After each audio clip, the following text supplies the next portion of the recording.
All right, we are live. So, welcome, Jeff Evely. I'm very happy to see you again. This is Jeff Evely 2.0.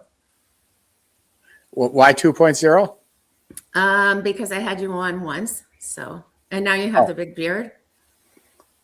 it's a Maine with that.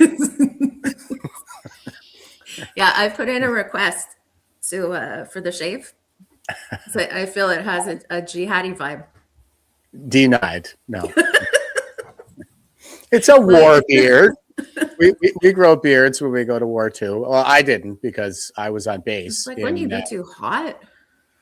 Uh, I mean, I wouldn't know because in my job I had to shave every day that I worked, and I worked Yeah, every yeah, single yeah. day that I was in Afghanistan. So that Okay. and when I came back to Canada, that's when I went to the doctor and said I would like a beard chit now. Like my face is destroyed because they made me shave every single day, Oh and it left no. me wondering like why are we even doing this?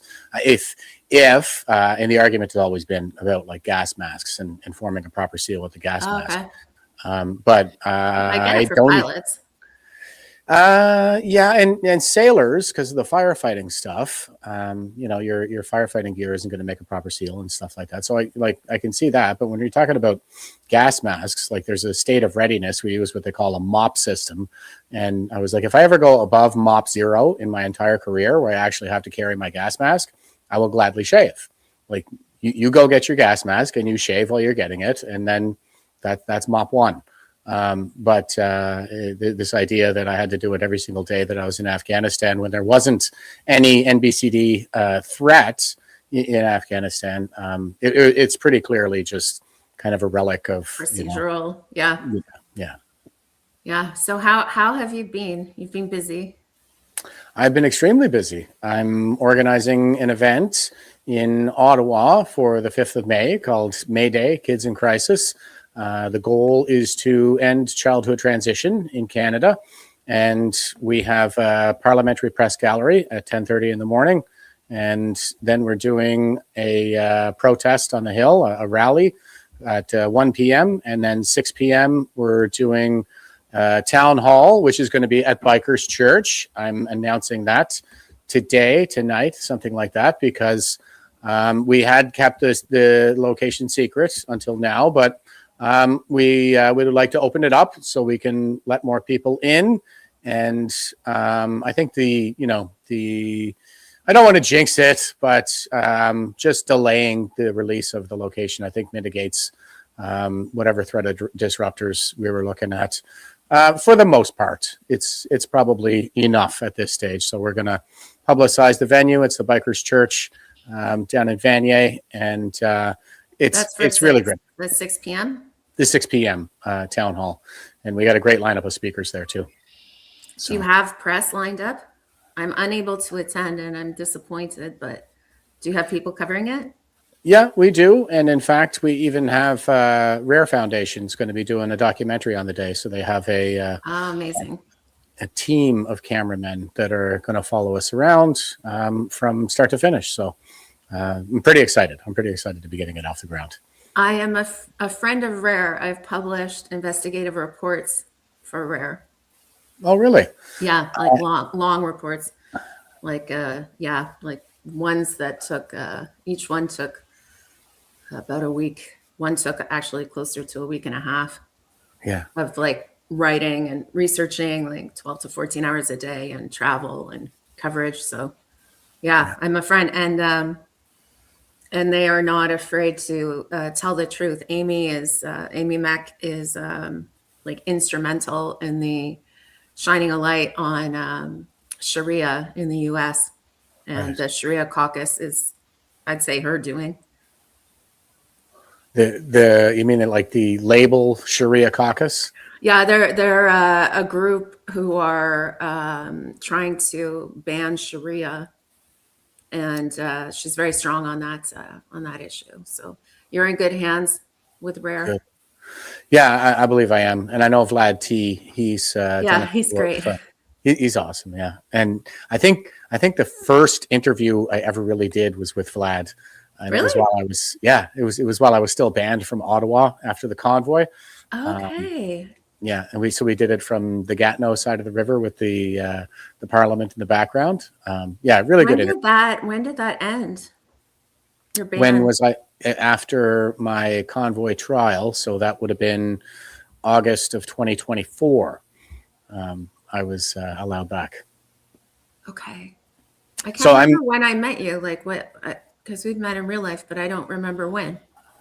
It would have If it was, been. you were banned still. Yeah, I think was I still banned? I might have been on my way to Ottawa for I, the trial. oh, that's it. Yep, that's exactly Yeah, what it was. yeah. You're on And your way so back, I think.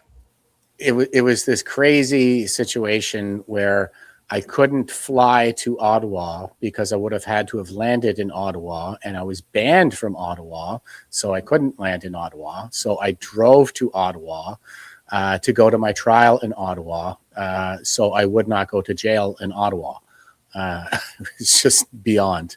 And I am potentially the only Canadian war veteran in history to have been banned from the National War Monument for 2.5 years There's still time for for another war or convoy. another veteran to be banned by the kooks in Ottawa for some reason or another. Yeah, for blaspheming their woke dogma. Yeah. Yeah, that's essentially what we had was a bunch of witch trials, and I hear the same thing. Yeah. I was talking to Tamara and Chris the other night. I was on their Oh, podcast good. on Friday, Okay. and yeah, I mean, we all came away from the same having gotten the same sense of what's really going on in Ottawa. I said right off the bat, I would like a change of venue. I don't expect that I can get a fair trial in Ottawa proper, but they didn't go for that. So we were all tried right there in the heart of wokeness, and I came away from it like, okay, we did the whole here's what happened, and here's what my rights are, and What were the actual charges? Mischief for you? yeah, mischief Okay. and obstructing, Okay. Obstructing and who? The the police? police, yeah, Okay. because when they told me to stop, I ran, and the reason that I did all of that, the reason why I went right past the police barricades on my way to the war monument to cover my 4 a.m. sentry duty was because, well, when I went to basic training, I was taught that I had a duty to defy illegal orders. And then, of course, the question that always comes up is, well, how am I going to know if the order is illegal? And the answer is you use your own judgment. You know when And you know. yeah, and then you'll go in front of a judge. And if you're wrong, you'll be charged under the Code of Service Discipline. But if you're right, then good job, because this is the only thing that separates us from Nazis, is that we impose this kind of an obligation on our young people. And so that was the spirit in which I defied the police's orders to stop. And, you know, I went down gracefully. That's not what they said at trial, but they're liars. And What did they say? one of the guys said that he bear hugged and body slammed me. It's like, okay, Tubby, like, you know, it was unbelievable. Like I was like, no, there's no way this fat guy just body slammed me. And we had three cops come in, and each one of them told a different story. Like the details were all different, but they all agreed that I had to be taken down violently. And I was like, no, I put You're my so hands up. dangerous. You're a threat to all Canadians. Yeah, wearing my war medals on the way to the war monument. But yeah, we all kind of came away from it. It was sort of like my thinking at the time when I defied their orders was these orders are illegal. This Emergency Measures Act was invoked illegally, and so go ahead and arrest me so I can get in front of a judge and stand on my rights. And then what they ended up doing is they did a bait and switch and said, oh, no, we didn't set up all those barricades because of the Emergency Measures Act. We did that under a regular common law authority. It's called ancillary powers doctrine. And I was like, no, you didn't. You had police coming in from all over the country because that Emergency Measures Act was invoked. It's so unjust. It's so bad. Yeah. Do you know? Are you familiar with the term anarcho-tyranny? Yes. Okay, because that's what I find is the most accurate description for people who don't know. You can fill in the blanks I miss on this. Anarcho tyranny is when the law abiding are punished to the full extent of the law, and dangerous criminals get off. And that's, I think, a very accurate description of what we're living through right now. Like enemies of the state, basically, are Yes. punished like patriots to the full extent of the law. Yeah. And I think it was Solzhenitsyn said something like a communist system can be recognized by the fact that it ignores criminals and criminalizes dissent, something like that. Yeah. And I think that the bail system that we have right now is also fit for that purpose. The catch and release approach to bail is fit for that purpose. The mass immigration is fit for that purpose, especially when they're letting in like 18,000 convicted criminals from India that we know of. Jihadis returning from the Islamic State after that collapsed are being let back in. So I think you're bang on in saying that anarcho tyranny is definitely part of the strategy, and it seems to be the case that the intention is to drive all of this additional crime and say, oh, there's all these threats that we need to deal with, so now we need to strip your rights away. Yeah.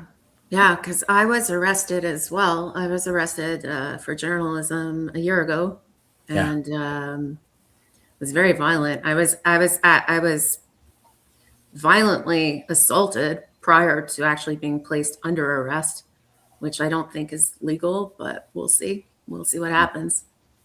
So You haven't I wasn't been to court even. yet? My trial is in December. Okay. Yeah, so we have a scheduled trial date. So we'll see. You're on trial for journalism? I'm on trial. I'm on trial. As anybody who's seen it, and not everybody has, but it was bad. Like I ended up with a mild traumatic brain injury and other injuries.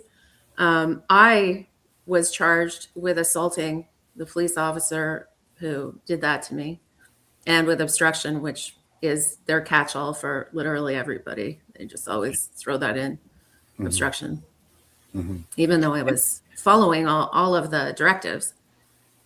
Then you cracked ribs or something in that takedown, didn't you? That incident? No, but I was honestly very surprised that my arm and shoulder were not broken or dislocated. But I have hypermobility in my joints, but I was still quite injured by that. But I was like, you can hear in the video, I'm saying like, you're going to break my arm, very calm, like you're going to break my arm, you're going to break my shoulder, like you've got to stop. And they just kept wailing on me. Like they were not putting my hands in handcuffs. They were driving my arms upward in a very painful way. So yeah, it was bad. It was bad. When I was arrested in Ottawa, now, like I said, all three officers told a different story, and every one of them was a fishtail about how they did some masterful jujitsu in my takedown or something. But this is how good they are at jujitsu. I put my hands up and I went down like this, just as they were on me, as they were just about to put their hands on me. I was going down like this, and I went down to the ground with them kind of hands out, not really sure what to do. And I was on the ground face down like this, and the guy was going to put the cuffs on me. He was trying to bend my arm this way to put it behind my back. I was like, you're going to separate my shoulder. Look, it goes thumb down this way. Here you go. And so like it really, just the level of professionalism in the police forces, I don't think has ever been so abysmal. I have such limited experience of ever having a run-in with the law that I was completely traumatized by what happened. Like I'm a law-abiding person. My exposure to law enforcement has been minimal my entire life, aside from a very positive, like one of my uncles was a police officer. So I had, if anything, like very strong pro-policing attitudes before I was beaten up publicly while people yelled Allahu Akbar as I was dragged away. Yeah. So That's, it changes a well, person, you know? well, and I think like betrayal trauma is something that's only now being studied. There is, I think, an Okay. element. I've never heard of that. Yeah. Well, I have because I was in the military for 20 years. And so there's a lot of talk about moral injury in these kinds of spheres right now. And one of the things that really leads to that moral injury is the betrayal trauma, the trauma of being betrayed by the people you trust. And I was always, that makes sense to me because it was, I mean, I expected, like, I understood after I was, you know, beaten up that I was traumatized. Like, I was sweating profusely for days. It was really, I couldn't sleep. Like, I was very, very uncomfortable. So I was like, okay, I probably have some PTSD, but that makes sense. Like the added layer of, like, it's not a random attack by thugs, right? It's like no, people that you should be safe around. yeah, people are supposed to protect you, and what do they do? The opposite. Yeah. I'm not going to hijack your, like, this is about you, but I do want to play this because it's kind of pertains to, 1 second here. I'm going to put this up. I'm like notoriously bad of playing it and thinking other people can see what they can't see. But this was on Wednesday. I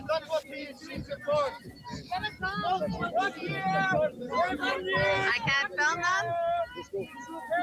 So I'm trying to report. It was Israel Independence Day, and then this is Montreal for Palestine, which are a pro-Hamas organization. And then there was also an Iranian counter-protest against the pro-Hamas. I'm provoking them? Yeah. Now you're making a scene? I'm making a scene. I'm filming. I'm standing here silently. No, you're not.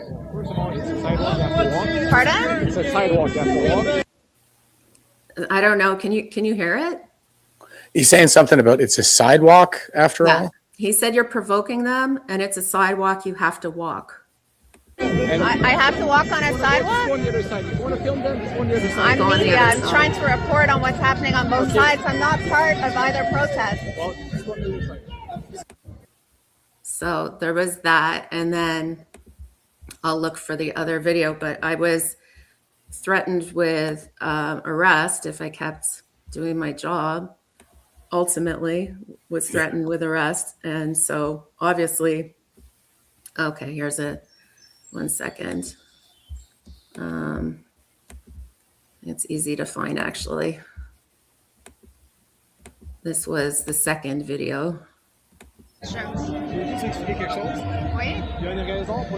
So he's saying in French, and I'm just going to explain something. There's a reason why people with Israeli flags can't stay. And I said, well, I'm not, like, I was obviously a journalist. Like, I had my lanyard, I had my ID, you know, I obviously was not part of a Israel Independence Day rally or the Iranians.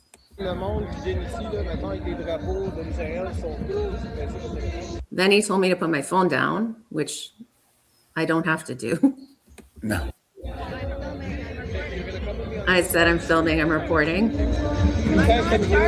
He said, you're going to come with me and I'm going to explain it to you. And I said, I'm not part of either. Like, I'm working.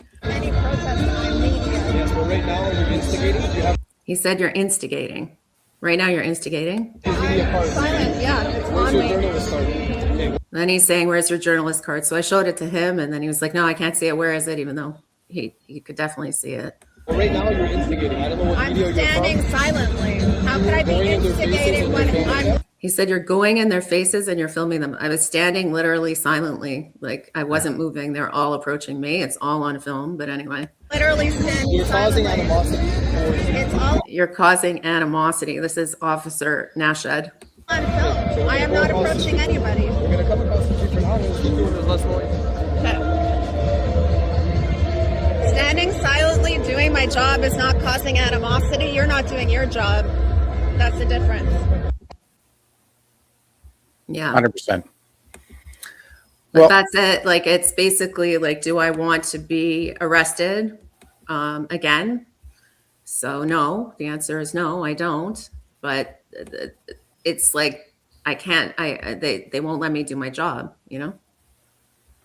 Well, and therein lies the betrayal. Is these are the people who are charged with protecting us and our rights, and what are they doing? I mean, but stripping them away. This is a freedom of the press issue, Yeah. and the police should protect the press and and protect this pillar of democracy, which is the freedom of the press. But instead, they side with the thugs and shut you down. Like, it's the Yeah. opposite of what they're supposed to do. And it's Orwell's paradigm. We live in opposite land where the Ministry of Truth is actually the Ministry of Propaganda and lies. But it's across the board. I mean, I'm doing this event now because our children's hospitals, who are charged with promoting the health of our children, are destroying the health of our children left, right, and center, and some of the most egregious abuse that I think we've ever seen in human history. So again, like it's just this really profound betrayal on the part of our institutions across the board. Yeah, it's you have a very long video. I see it's 17 minutes, but I'm wondering if I should play parts of it. Go for it. Yeah? Okay. Yeah, just a few. Yeah. They don't have to play 17 minutes. Okay. So you can tell me, here we go.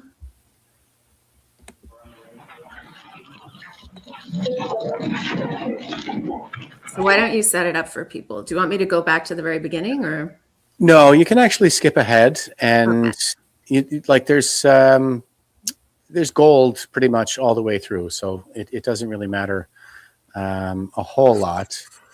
Maybe right there is fine. But what's happening here is, you see, my daughter, I got to back this up a little bit. Like when she was 14, I took her to the Children's Hospital of Eastern Ontario Mental Health Clinic, the one at I think it's 401 Smythe Road in Ottawa, and I wanted her to be seen for depression, and I thought that she maybe had some issues that were lingering from her mother and I's separation a few years prior, or perhaps like she always seemed like she was self-conscious about her body and things like that. So as many 14-year-olds are.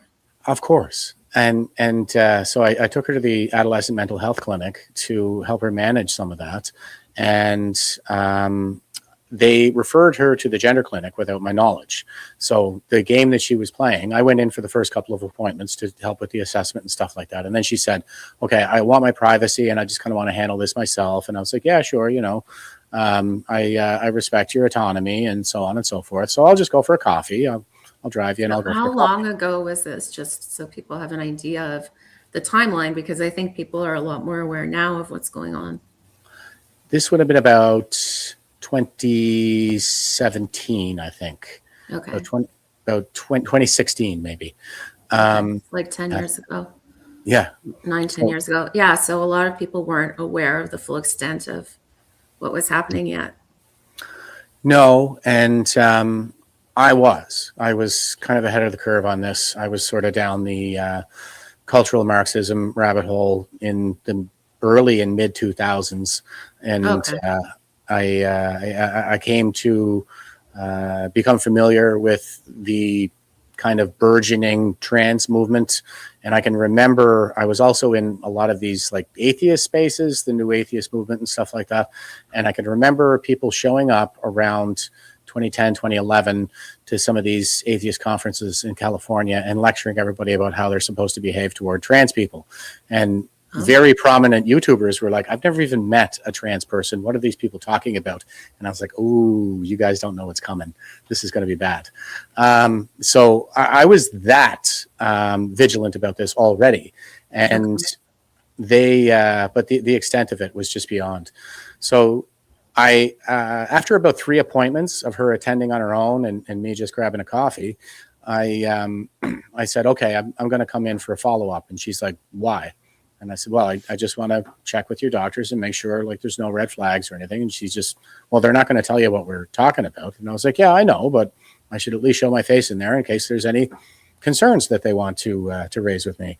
So I followed her into the hospital, and she took me to a completely different section. And I was like, "What is going on here?" And where did she take me? About the adolescent gender clinic. And the pit of my stomach just sank. I was like, "Oh my God, what has been going on? Have they been giving her hormones without me knowing? Like, what have they done to her?" But at that stage, it was still nothing. It was just a social worker. And I went in to speak with the social worker that she'd been talking to after her appointment. His name was Sebastian. They never seemed to want to give their last names. I know he was visually impaired, and he worked at the Children's Hospital of Eastern Ontario on Smythe Road in Ottawa.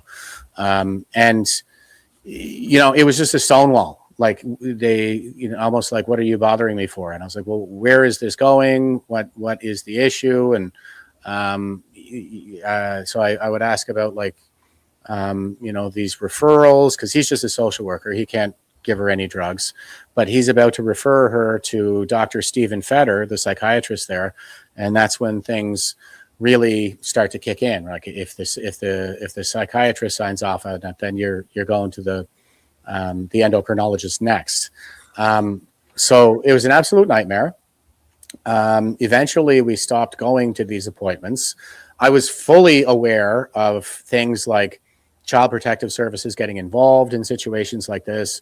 I always refused to use her pronouns. I always, I was drawing the line at medicalization. Obviously, I tried to show her that I was reasonable and things like that. That was kind of the whole point, is that I'm reasonable. You can come to me and you can present me with an argument. If you think I'm being unreasonable, then by all means make your case, but it has to be logical. It has to be dispassionate.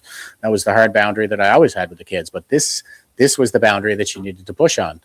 So this went on for a little while. We ended up missing one of the appointments because we were late and stuck in traffic. And then they would send letters to the house that I threw in the garbage. And so we went for about a year and a half without her having any contact with these people.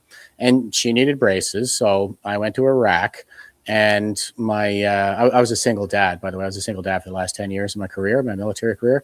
And, so I went to Iraq to pay for her braces. My retired mother came and stayed with the kids for the rest of the school year. And I got a call, redeployed to another location in Iraq. And my mother was messaging me on Messenger and saying, like, the people at CHIO called her phone directly. So I was like, what the hell happened? The Children's Hospital. Yeah, the Children's Hospital of Eastern Ontario.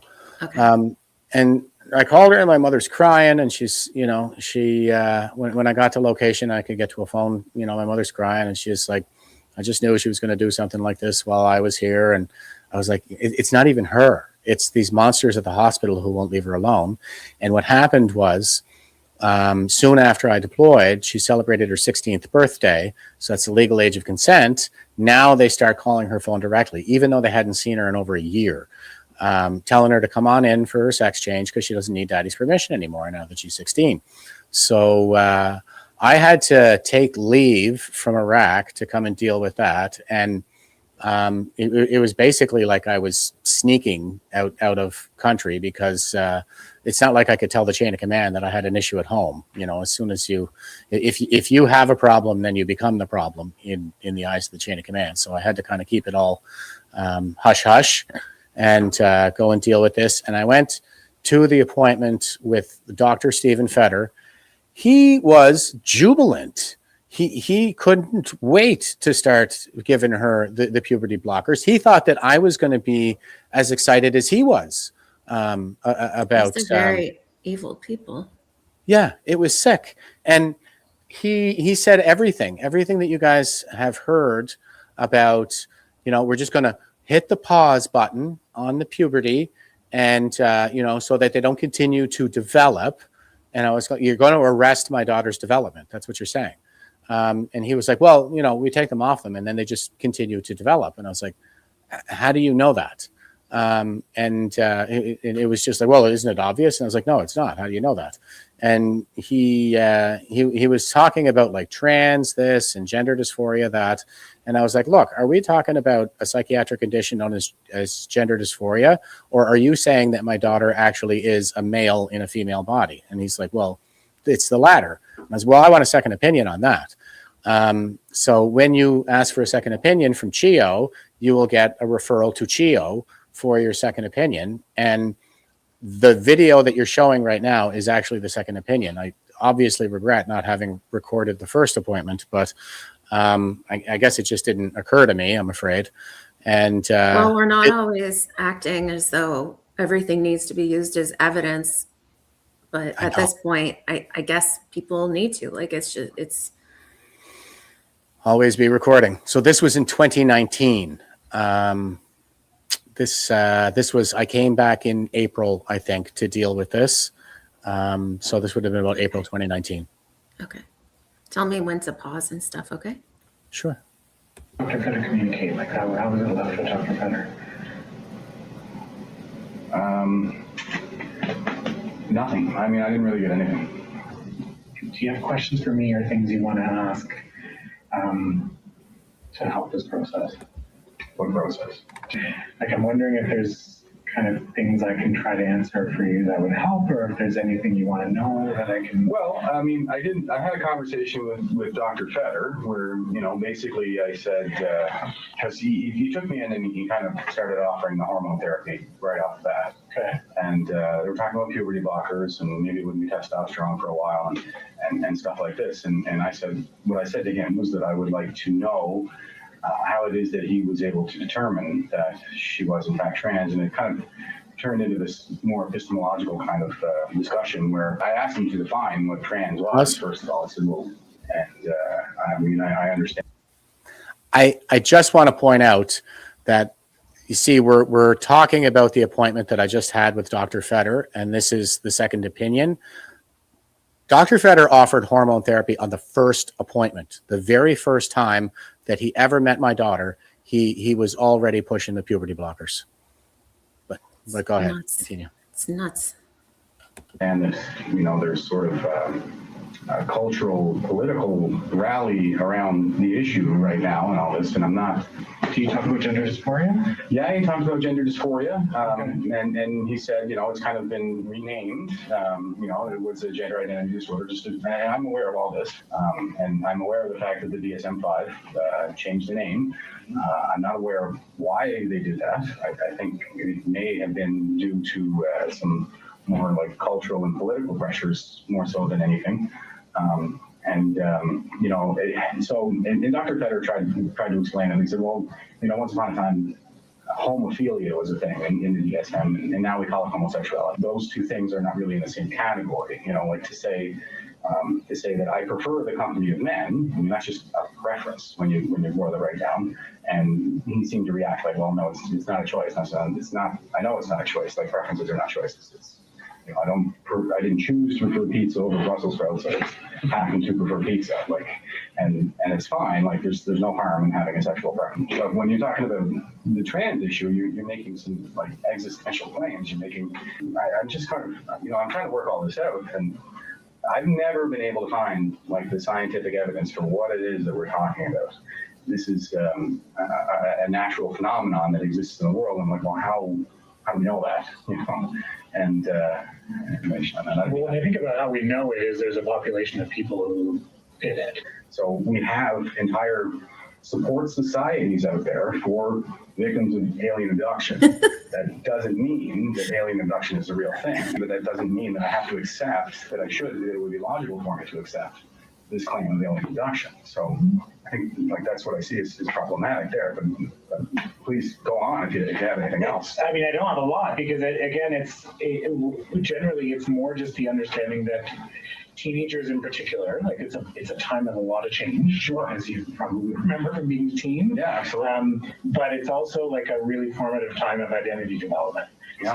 So even like, one of the other things that's coming up is people saying like, well, I didn't see any evidence of this before puberty, right? And to me, there's kind of two subsets of gender dysphoria that can present. There's childhood onset where we saw this from a really young age, and then there's the puberty onset where like once the especially for females, when the period starts, or there starts to be changes, or in males too, like that they start to really be uncomfortable in their body, right? And to me, like I see the spectrum of like most teenagers when I talk to them about puberty, they're not thrilled, right? Puberty is not the funnest process to go through, but the youth that I see who are more gender dysphoric, there's it's a level up. It's not just I don't like my period and I wish I had a larger or smaller chest, but it's more just like, oh, this like really makes me feel significant discomfort in my body. And the other thing that tends to happen is people who are really feeling frustrated will start to get to a place where they feel quite hopeless, that they're not really, they're living an inauthentic self, and then they become more suicidal.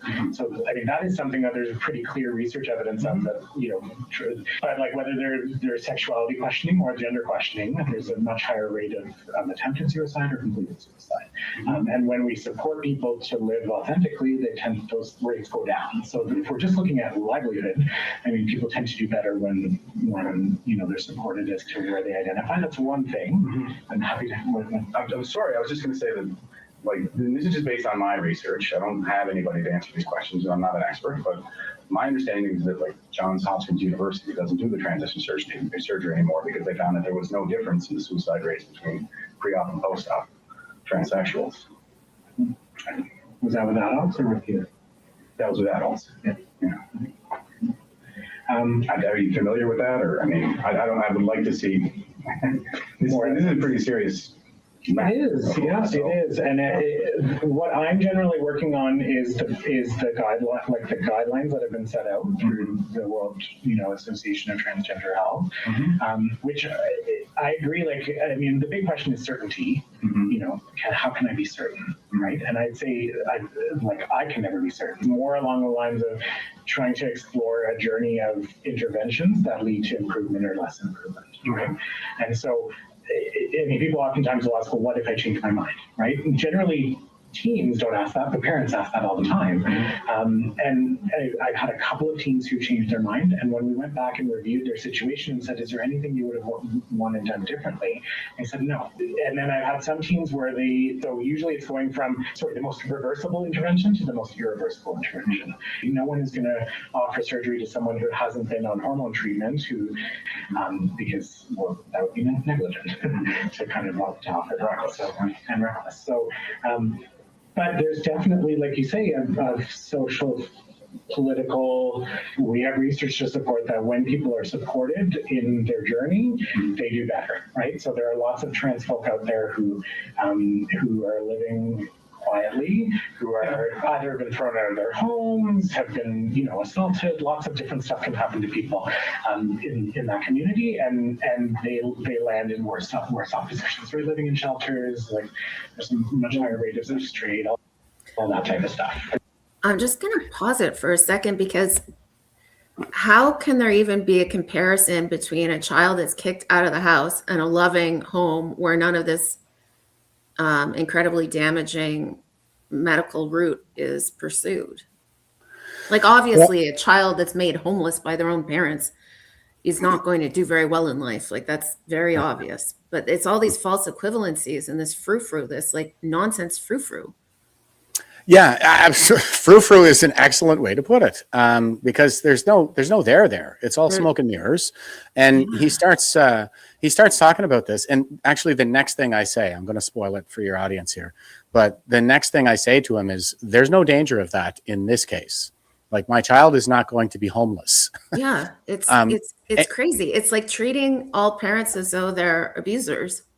Yeah, you're abusers before until they know better. Until you affirm their gender, then by default you're an abuser, and that's how I was treated throughout.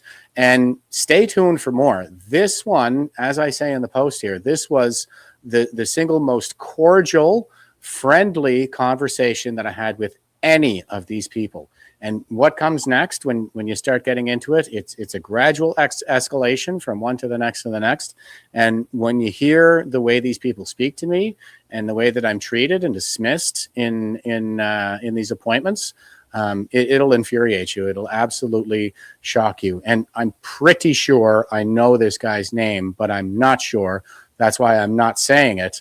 But the next one is going to be when I go back to Dr. Fetter, and I have 2 appointments with him. His name is Dr. Stephen Fetter, and he works at the Children's Hospital of Eastern Ontario, Gender Clinic. And then the one after that is her name is Maria Keeley, Dr. Maria Keeley, and she has since transferred, I think, to the University of Memorial University in Newfoundland, which I believe is her alma mater. She is a sadistic harpy. Let me tell you, she is one beast of a woman, and it'll boil your blood when you hear these recordings that are coming out tomorrow and the next day. We're releasing them ahead of our event. Oh, you haven't? It's not on this this No, video. Okay. no. Do This you want one me is to play more of this video, or do you want to cut away from it?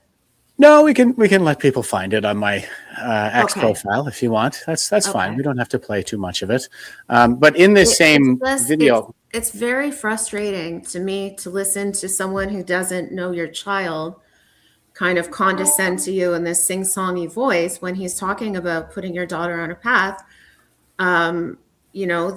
that leads to irreversible harms.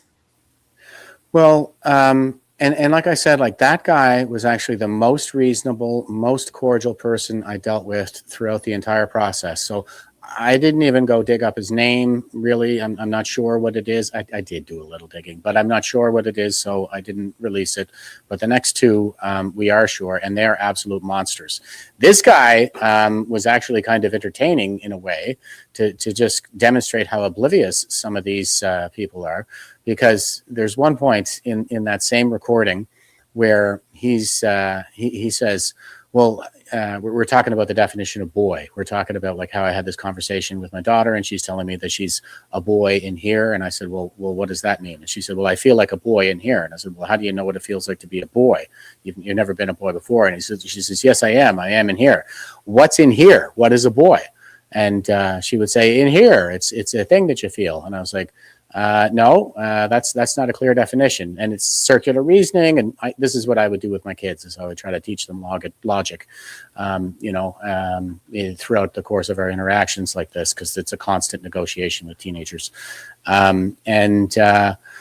And so I said, like, that's the hard boundary. If you can present me with a logical argument, I will change my mind. I'm a reasonable person, but if you're not even able to define the terms, then that's a violation of the law of identity, and you can't build a logical argument on that foundation.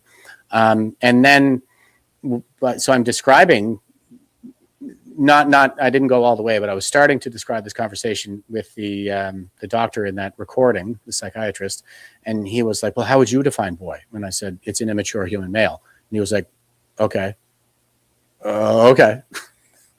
And he said, well. Do you disagree with that? I mean, no, these are medical terms. Like it's right out of the dictionary. He couldn't disagree with it. And he was shocked. He was flabbergasted. That you could define what a boy was? Yes, because he would go on like, there are tomboys and there are this and there are that, and I'm like, yeah, you're talking about personalities though. You're not talking about gender. You're talking about a personality. And he would say, well, no, gender is, it's kind of like the social construct and there's a spectrum and all this stuff. And I was like, well, where is the spectrum when I go to the hardware store? Because if I go to the plumbing aisle, I need to know if I'm buying a male or a female part. And if I'm going to the electrical aisle, I need to know if I'm getting a male or a female connector. There's another part in the conversation where he asked me to define gender. And I was like, well, gender is a term that describes a coupling relationship wherein the male component is partially inserted into the female component to form the couple. That's what gender means. And sex is the biological manifestation of gender for the purpose of reproduction. They mean the same thing in the human species. They absolutely do. It's just that we started saying gender as a polite word for sex somewhere around the 90s when Judith Butler was doing her dissertation on how gender is performative. And that's when it kind of took on this new meaning for the left. And now, we're all expected to conform to this new reality. But gender has never meant anything more than a coupling relationship. I just don't. So I loved fashion when I was little, and I loved getting really dressed up. But it was also the time when I grew up. It was also like the time of corduroy. There's a lot of corduroy and like brown and whatever. Yeah. And I was also really, really sporty. So I did a ton of sports. And I also was really girly at times. And nobody ever questioned this. No. Like, it's just fine. was fine to be like a really good athlete Yeah. and, to be able to center flip a canoe. Nobody was trying to make me into a man. Like I don't understand any of this. I can drive stick, fly a Yeah. plane. I can do a lot of like male oriented things or things in which males, excel at. Yeah. And nobody ever tried to make me into a boy because I could put chains on tires. The whole thing is grotesque. Well, yeah, absolutely. And our generation was the first generation really to have like female hockey players, for example. Like Yeah. Yeah. we, Actually, the one person I know that was trans identifying in my early 20s played hockey on the boys' team oh in wow, high school because there was no girls' team. right, yeah. But We yeah, figure skated. I figure skated. That's what the girls did. But I knew how to skate, like with hockey skates, but I also knew how to figure skate with the pick on the end. I don't. I don't know how to skate with the pick on the end. No, but you know how to hockey, like with hockey skates. It's a lot easier with hockey skates. Like as soon as Yeah, I could switch, I did because it's much easier. yeah, yeah. I believe it. And we had a hockey team in my high school for the girls. We had enough to make a team. Really? Yeah, yeah. We had a lot of girl hockey players, and I remember there was one star athlete that I've known since primary school, and she's a PhD in kinesiology now, like just a star athlete her whole life, and she went on to have a great career like that. But now it's really it's so inverted because it's like we told young girls, girl power, and you can do anything that a boy can do, and you can be whatever you want in life. And now we're telling them, if you don't conform rigidly to a traditional gender stereotype, then there is something very wrong with you, and you need a radical medical intervention right now, not later, right frickin' now. And just with my daughter's situation, it's like I said, like when she was 14, they were telling me that if we don't do this right now, if we don't start blocking her puberty, then she's going to commit suicide. And then we went a year and a half without hearing from them. And then the first appointment I have with this psychiatrist, he's saying, yeah, we got to block her puberty or she's going to commit suicide. And I was like, I would like a second opinion on that. And it was actually that doctor in that recording who at least had the decency to ask, like, how do you want to handle this? Because I was going back to Iraq. I was just on leave from Iraq. So I had to leave that and go back to... How did they explain the fact that there was no suicidal ideation and no suicide attempts in the year and a half in which she was left alone? Exactly. There is no explanation for that. And the last... What a thing to say. What a thing to say. Like, I don't react because I've heard this from parents so many times. But really, truly, what a disgusting thing to say to somebody, to threaten a parent that way. Yeah. Yeah. They're not only threatening us that way, but you see, because they really believe it, it doesn't come from anywhere. It's just something they say. It's not reflected in the data anywhere. Yeah. And it's just something to say. But because they believe it, they look at you like you would rather your son or daughter die than be gay. Because they make this false equivalency between being trans and being gay.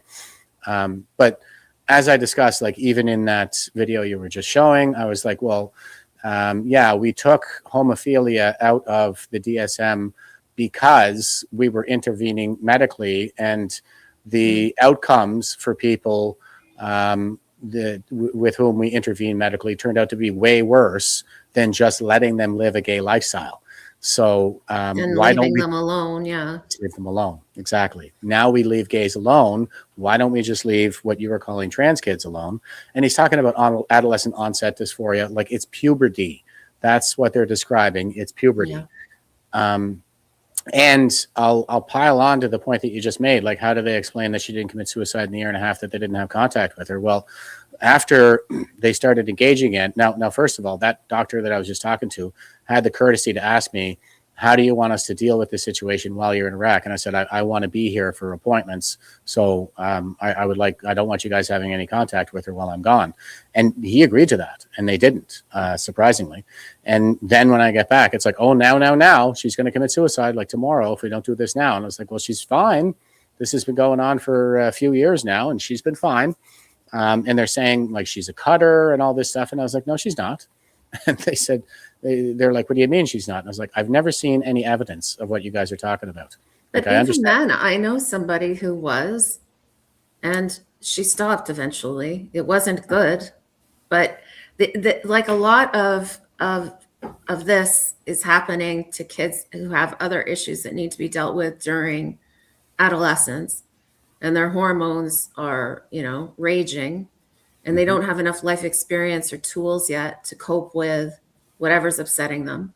Yeah. And they need support in learning how to deal with their strong feelings. They don't need to be drugged and mutilated. Exactly. And every appointment I went to, I was like, why don't you just treat the depression? Why don't you explore the possibility of comorbidities? And they were like, no, there's none of that. She's just trans. And the last appointment that I had, like, it was vicious. They left the room. And this was the endocrinologist. This will be coming out in a couple of days, but she fed me so much BS, and I would be like, yeah, that's not what I've been reading. I've been reading that the suicide rate is either unchanged or goes up post-transition. And she'd be like, oh, where are you reading that at? A couple different studies. And she'd be like, well, I'd like to see that. And I was like, okay, you got an email? And she said, oh, bring him in the clinic. And she was making fun of me and saying, I'll show you, and you can have all my studies, and we'll do a little swap studies. Like, she's having fun torturing me. And I did it. I showed up at the next appointment with a stack of papers like this thick that was all tabbed, highlighted. And I was like, here's everything that I said. You want to know where it's coming from? Here you go. 88% rate of desistance by age 23. Here's one that says 93% rate of desistance by age 25. And on and on like that. They left the room. And after that, our saving grace was actually COVID. So COVID hit.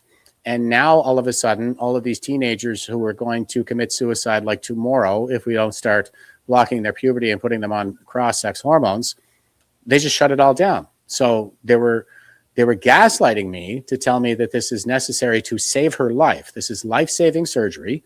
And the minute COVID hit, and they said, okay, all non-life-saving stuff is on hiatus because we're here for COVID. And guess what? The adolescent gender clinic basically just shut down operations because it's not life-saving, and they know that. So then you had a reprieve. I'm just going to read a comment. Johnny wrote, what happened with your daughter is so far beyond despicable, Jeff. We as a society failed you, and I'm sorry. Yeah, I mean, it is what it is. Thanks for saying that.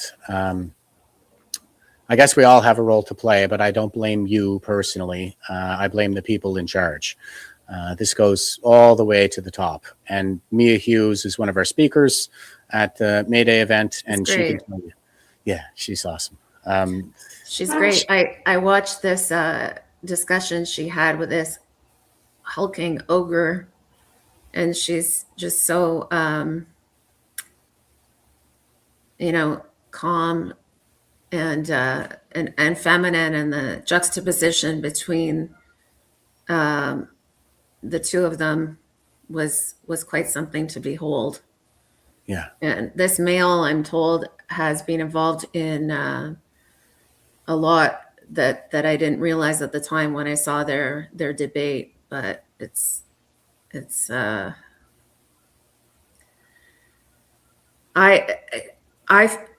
like my beliefs on this are so strong that I don't think that anybody should have these interventions, whether they're an adult or not. But the fact that anybody is debating and that it ever got to a place of it happening to children is so astonishing to me that it's hard for me to even comprehend that it's happening. Like it's just, I just don't understand it.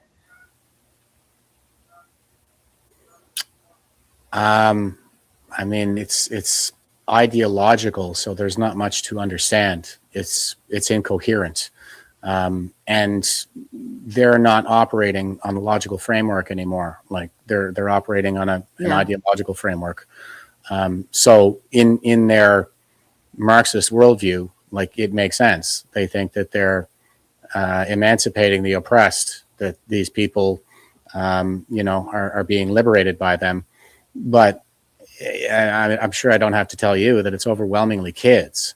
Like Gen Z, I think it's about 23% of them identify as LGBT. So that's a little bit misleading, but the L, the G, the B don't really belong with the T, but it's still indicative of a much stronger trend in the youngest generation, whereas the oldest generations, like say the boomer generation, for example, they're not the oldest, but quite well known for advancing the gay rights movement and so on. And they've maintained like rock solid, never broke 3% LGBT identification. And the thing is, if this were a genuine civil rights movement where we have these people who are finally free to be their authentic selves and come out of the closet, you would think that the older people who have been suppressed the longest would represent the bulk of the people coming out of the closet. But that is not the case. The bulk of the people are much younger. It's Gen Z, which indicates a social contagion. Yeah. Yeah. Yeah. It absolutely is. I mean, I know a lot of people. Okay. Like I'm a talker. I've gone to 2 different elementary schools, 2 different high schools, Sage University. I was involved in a lot of different extracurricular activities. So I like in the arts, but also sports. So I've met a lot of different types of people. I like rural people. I like urban people less and less, to be honest. But, I used to really like the arts. So the theater people. And in all of my time, I've met only 2 trans-identifying people my entire life. Like I'm in my 40s. Yeah. So the fact that now this is suddenly, like I know multiple parents whose children have started self-identifying this way. Like it doesn't even add up to the slightest bit of scrutiny. It's not feasible. No. It's not statistically feasible. We wouldn't survive as a species, given just selection pressures in the ancestral environment. If, homosexuality really occurred at anything larger than a rate of 2% in the general population. Now, I acknowledge that's anecdotal, but there's a reason for the different genders and or sexes, and it has everything to do with survival and reproduction. Even the gender roles, it's a loose term, but the human survival strategy is essentially bifurcated along gender lines. Men are the protector, provider, hunter, warrior, and the women are nurturer, caregivers, and it makes sense. Like if you understand, basically that our children are born essentially prematurely because of the much larger heads that we have and the much more narrow birth canal relative to other primate species, where our hip posture is much different because the hip bones are underneath the pelvis, whereas on other primate species they're more sprawling. The hip joint is on the side of the pelvis, so they give birth much more easily. And a chimpanzee can basically take a baby out of the womb and fling it onto her back, and he'll be piggybacking around, and her hands are free to climb and forage and things like that. But with the Homo sapiens species, women are completely encumbered with newborns. They're helpless for years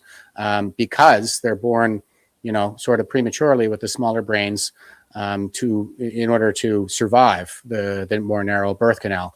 But women have to in the ancestral environment, they have to be completely encumbered with newborns. And we actually have the highest male parental investment of any primate species for that reason. Women need to select for men who will stick around to do the hunting, the foraging, the protecting, this kind of thing, because she's like breastfeeding, and that's about it.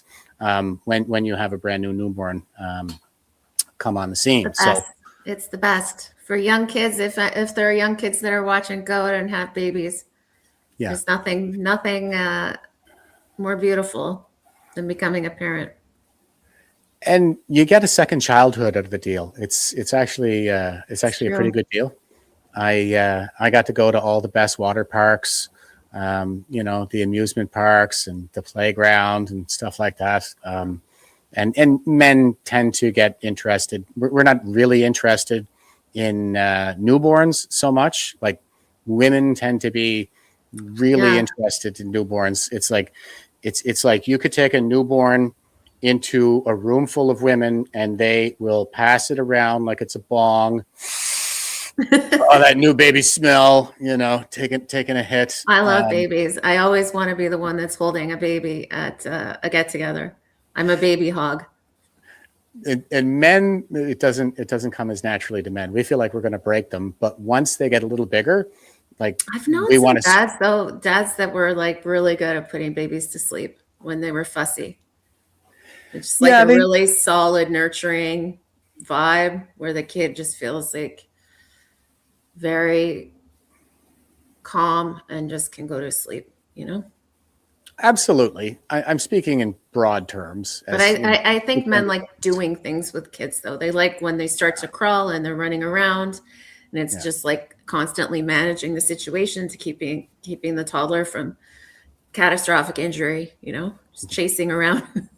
And there's like, like the WWE on the bed that dads with that kind of stuff. Yeah.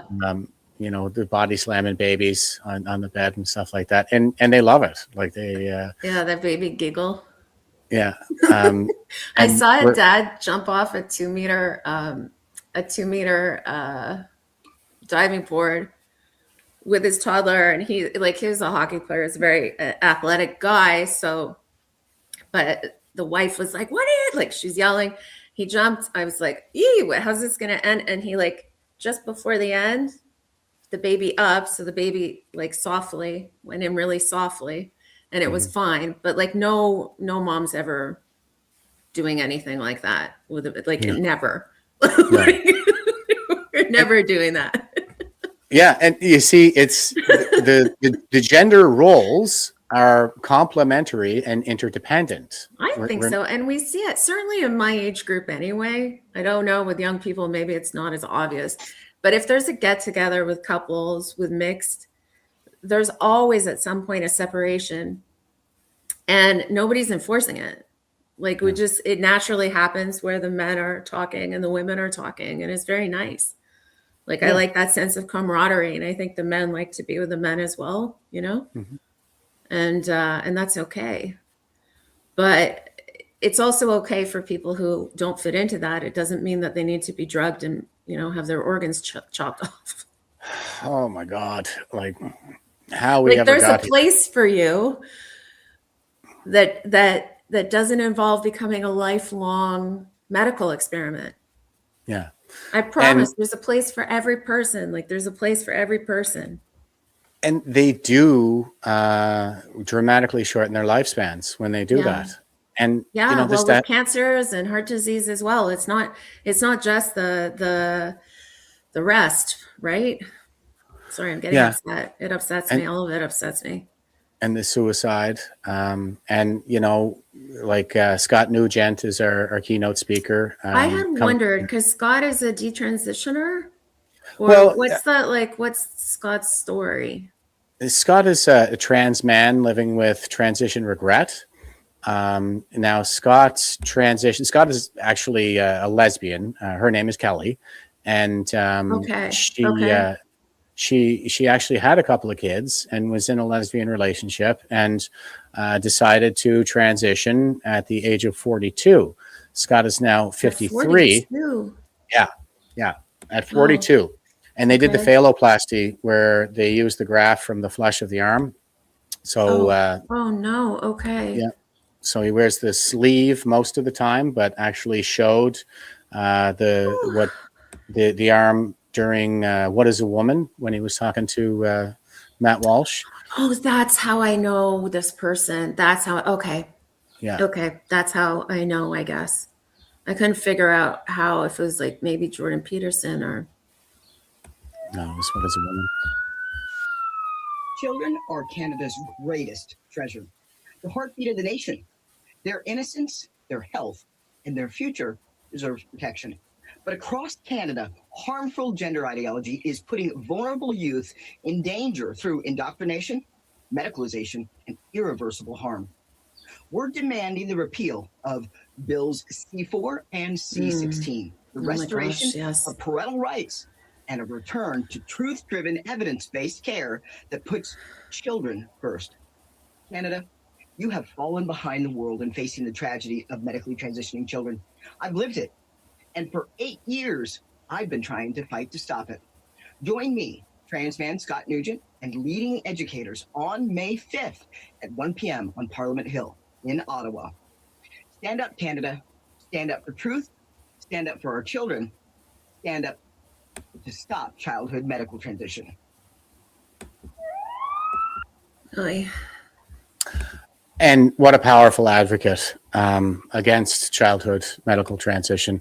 And we're bringing, so Scott is our keynote speaker. And as I mentioned, we have Mia Hughes, and we also have Barry Neufeld, who just got that $750,000 fine on BC. Oh my gosh, yeah.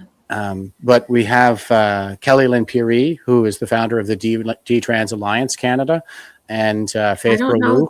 I don't know them. What's their So Kelly Lynn Piri is actually another lesbian who went down the queer theory rabbit hole in the 2000s and transitioned, I think, somewhere around, like it was mid 2000s, somewhere thereabouts. But then came to realize like queer theory for what it really was, which is a culturally Marxist lie. Yeah. And sort of came away from all the resentment-based ideology and realized that, she's a woman. And it's okay to be a lesbian woman. You don't have to carve up your body and take a bunch of health-destroying, bone-destroying hormones. So she founded the D-Trans Alliance. And Faith Brolou is a young detransitioner. She's 26 years old, who went through all of this in our schooler systems. Never went all the way to like full medicalization, took puberty blockers for quite a while, but eventually came out of it and is now another one of these powerful advocates. And this is the thinking really that's gone into this event is we're trying to put together a panel of experts and those with lived experience of the harms of gender ideology.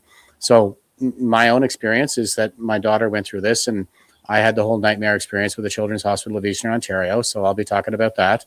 Where is she at now? Like, are you guys speaking or? No, she hasn't talked to me since 2023. She moved in with her mother, which kind of supports my assessment that it always had something to do with issues related to her mother and I separation that they just would not address. And she had her breast removed last fall at the age of 22. So I kept her safe as long as she was under my roof. And, I don't know that there's really much that can be done. I mean, they alienated me. They blocked me, and her mother and her, blocked me. And her mother said she would call the cops and have me arrested for PTSD if I showed up at the house. But I'm here in the town where she lives, just waiting to catch her when she falls, and figure I might as well go after the monsters who did it to her while I wait. So that's what I've been doing for a number of years, and that is the same spirit with which I'm going to Ottawa on the 5th of May for this Kids in Crisis event. Yeah, I'm sorry.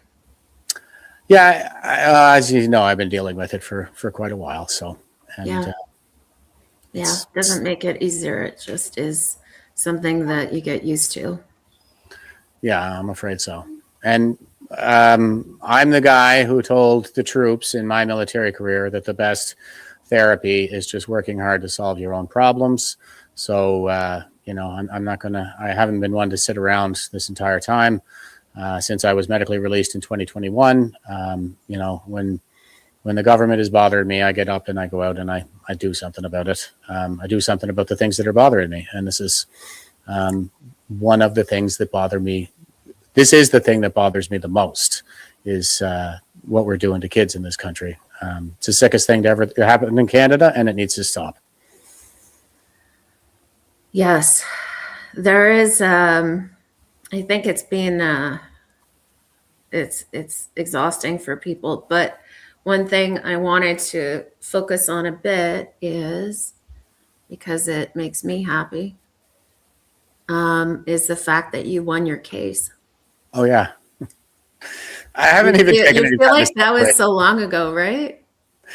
Well, I'm in a really weird timeline where the convoy feels like last week, but August, when I first went into the woods to defy the woods ban, feels like 5 years ago. So Really? yeah, I was viral for like a couple of months there. It was just nonstop. And Yeah. You were the first person I interviewed. You kind of forced me to start doing this, because I was like, no, I don't know how to do any of that. And you're like, it's fine. I'll run the live stream. Just just interview me. And I was like, okay. And so now I know how to do this because of you. I'm a force multiplier. Yeah, I'd say so. I'm just going to look, because it was JCCF, right? Yeah. JCCF. Marty Moore, he was representing the administrative law case, and Alison Pajovic. I always say Pajovic, but I think it's Pajovic. She was making the charter arguments. Okay. I found it satisfying because it's outrageous that you had to do this at all, right? It's like an assault on what's reasonable, that we would even be barred from walking in the woods by our own state. But I'm glad that you won. But then I saw this after. I'm going to pull it up 1 second. That Tyrant Timmy said that he would do it again. Mm-hmm. So he just. Will you appeal the decision? I don't think so. I'm not aware of an appeal being prepared. It's kind of come and gone. And as we move forward, I, as Premier, will certainly look at circumstances that are in front of me at any given moment in time. And I will always do what is necessary to keep people safe, to keep property safe every single time. We'll make that decision. We'll do that again if necessary. Doubling down. And I'll do it again if necessary. I said that on the radio the other day. I was... and it might be. The local radio station called me up while I was coming out of a physio appointment. And the guy was like, hey, I've been trying to get in touch with you. Would you like to do an interview on 87.9, I think it is here. It's not like I listen to radio. But I was like, yeah, sure. And he says, okay, I'll call you back on the other phone. So he called me back from the phone in the studio, and we did an interview in my truck. And that was kind of what came up. He said, because I pointed out, I was like, well, Tyrant Timmy says he's going to do it again. And he's like, what are you talking about? When did he say that? I said, at the press conference just yesterday. He was asked, he said that he wasn't aware of an appeal being prepared, but that he would do it again. And he said, what are you going to do? And I was like, well, I guess I'm going to do it again then. Like, Yeah. It's outrageous. You wouldn't believe what happened in the courtroom. Like, it was a bloodbath. They had no case. They actually made our case for us in their written submissions, in their written arguments. They tried to argue that freedom of movement doesn't mean that we have the freedom to go wherever we please in a free society. What did they think freedom of movement is? Freedom not to move? They thought it meant the freedom to like move your residence from one province to another and come on. get a job somewhere else. Yes, they actually made that argument. And obviously the counter argument was actually freedom of movement means liberty of movement. You may go where you please. And that has been the case since the Magna Carta. It's been the case for about 800 years. So that's how far back we've fallen in Nova Scotia. Is he a pretend conservative? What's his party? He's a pretend conservative. Yeah, and What's Tim he Houston, conserving? I think pharmaceutical profits, given that he sexually butchers more kids per capita than any other premier Really? in Nova Canada. Scotia? Yes, Nova Scotia does. Per capita, we're the highest. Nova Scotia, what are you doing? I love Nova Scotia. It's a beautiful province. What are you doing? What are you doing? Horrible government. Yeah, they do it more than any other province in Canada. They're actually outsourcing to Montreal and sending a bunch of youth there. That's where my daughter went. Now, when I applied to Nova Scotia Health to have them fund the surgery that I needed to correct a spinal injury that was related to my service, a recognized service-related spinal injury, they said no. But when my daughter wanted to chop her healthy breasts off at the age of 22, it was right this way, sir. And, you know, it's purely ideological. And we just had the Minister of Education use the bully pulpit to punch down on the Citizens Alliance of Nova Scotia and absolutely like just denigrate this idea that parents even have rights when it comes to the decision making of their children's rights. He got up there and he said, no, they don't. They absolutely do not. He said that. And what was he talking about? He was talking about an article written by Juno News that I guess the source information came from the Citizens Alliance of Nova Scotia. So they reposted the Juno News on their website. But he was talking about, he was quoting it, and it was government data showing that they were funding genital surgeries for teenagers in Nova Scotia. And you know what he said? He said they're transphobic. That anybody would have any concerns over the fact that the province of Nova Scotia is using our healthcare dollars to sterilize teenagers with mutilating surgeries. You know, it's child genital mutilation. That anybody would raise a concern about that, he said, is transphobic, like right from the bully pulpit. And that was a conservative. This is the argument on every topic, every single topic. Yeah. When I go out to cover pro-Hamas groups, people who literally say, literally on film, we love Hamas, recorded, published, who call for jihad, who say that they want to destroy every person who disagrees with them, whether in Israel or elsewhere. And they're explicit in putting forth the desire for Sharia. When I shine a light on this, Islamophobia.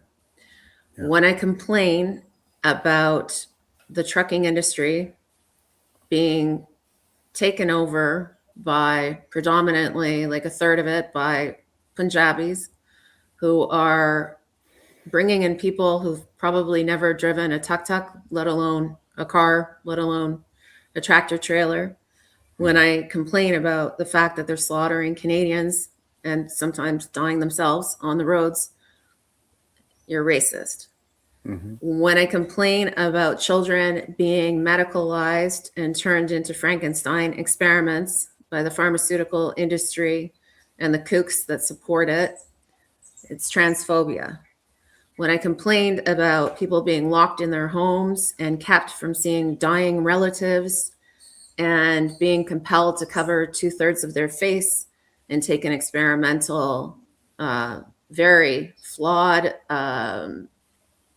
pharmaceutical product. I'm not going to call it a vaccine because it wasn't one. When I complained about that, then it's you want to kill grandma. Yeah. These people have no arguments. There's no rational explanation for any of this. It's just all different forms of the same thing, which is an attack on Western civilization.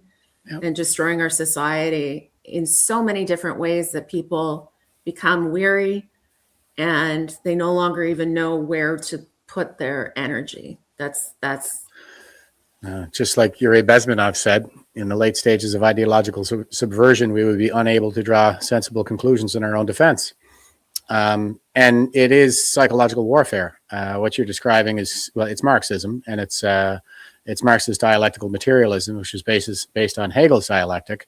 And what you're experiencing are these Hegelian dialectical attacks. And another one that is quite popular is, if you have any concerns over open border policy, yeah, you're xenophobic.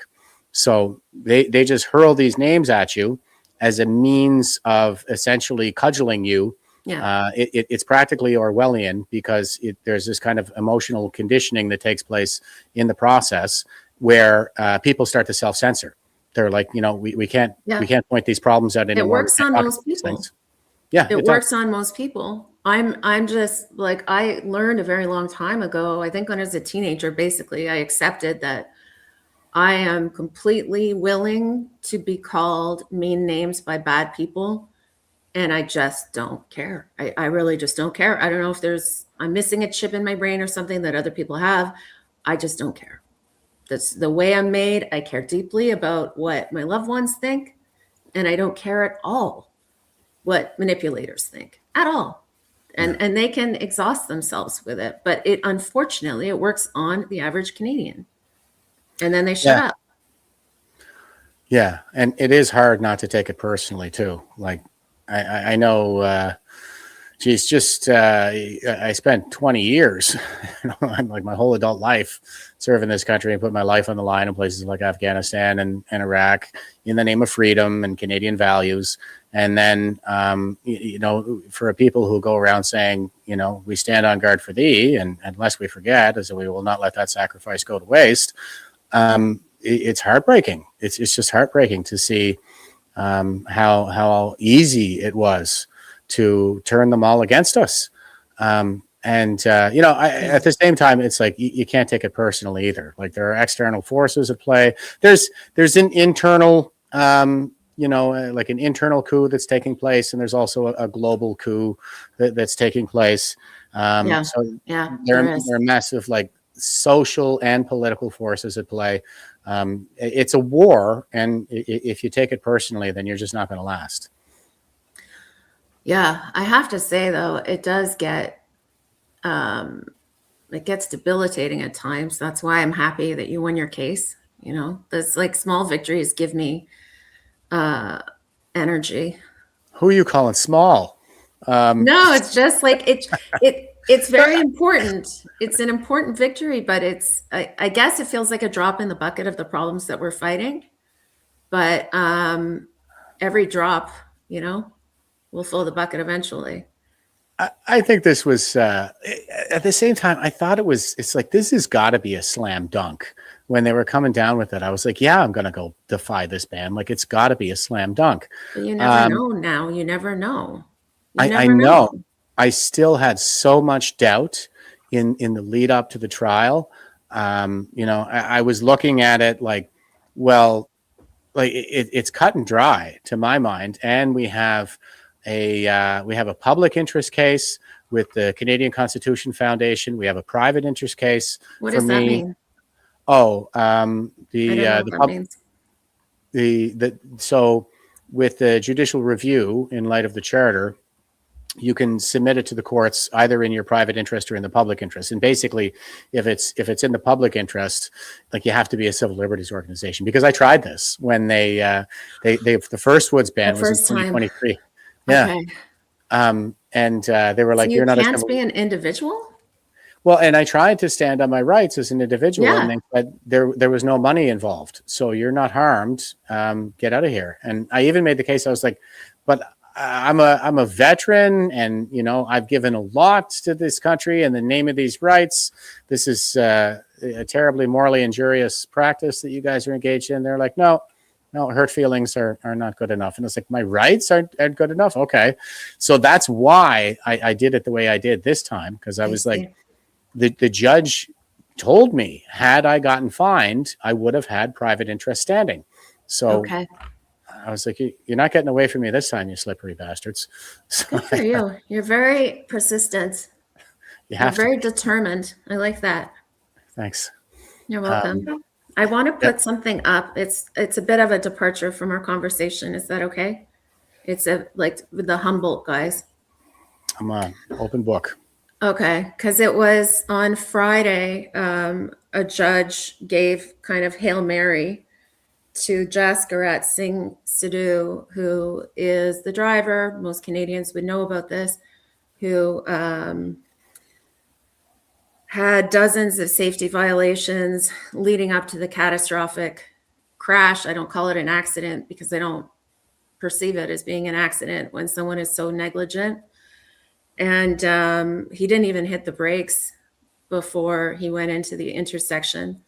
And so 16 young people, one was, I guess, middle-aged, but 15 young people died, and 13 people were catastrophically injured, most of them. Some have recovered a little bit more than others, but an absolute wake of devastation. And he was supposed to be deported today, and he's still here because of this judge. So God willing, this will end for the families and he'll be deported at some point. But I wanted to play, I did a thread that a friend of mine, I was talking to you before, Jeff, about this, but a friend of mine said he didn't see it. And I went out of my way to profile each of the 16 who died, and I'm working on the survivors as well, a thread for them. But I did them individually so that we would see them, not just as numbers, right? And he didn't see any of it, and I reposted each one individually. So like I have a big account, and it's making me wonder if someone is not seeing it who like has notifications on when I'm putting out, 20 tweets in one day about this one topic. So I thought I'd bring up so I'm on TikTok, and with TikTok, let me see if this works. Okay. So I'm just going to bring this up, and I'll just play a couple of them. So I did for each of them a little tribute video. So I won't play them all, but just to give people an idea if they wanted to go over. I don't understand TikTok because I've only gotten onto it more recently. Like some of the videos have 10,000 views, and then some have 100. So if you could go over and give some love to each of them, I'd appreciate it. But I'll play a couple of them. I get a shot at the big game. Here on the claim, say my name. So I played hard and dreamed about the day I'd lift the Stanley Cup up high, 'cause that's where I come from. That's who I am. Hardworking and God blessed. Yes, sir, and thank you, man. The best things around that I have ever seen came from small towns and big dreams.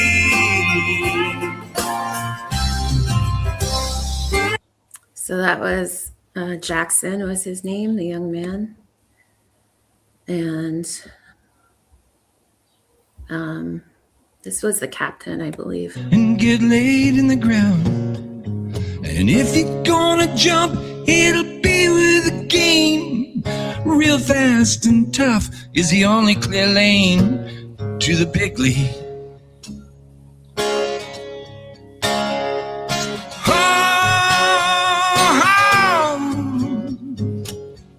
My boy's gonna play in the big league. It's tough.